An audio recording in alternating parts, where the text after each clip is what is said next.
各位，聽日準備展開一個2日1夜嘅南陸之旅。南陸咧就喺秋田縣。如果想去南陸嘅話，就可以由香港搭直航嚟到仙台，再喺仙台搭秋田新幹線就可以去到秋田縣。跟住聽日就會租車就可以喺南陸度玩啦。好，咁我哋出發。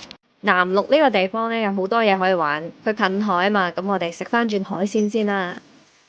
今日午餐我哋食海鮮嘅燒烤，全部都係用南陸最新鮮嘅海鮮整成嘅。哇！鮑魚真係超好食嘅喎！呢度仲有好多海邊嘅靚景，好似烏龜咁嘅岩石。哥斯拉好考呢個攝影功力。睇埋日落咧，夜晚就可以返呢間好靚嘅酒店啦。酒店包埋夜晚嗰餐，仲有石燒料理添。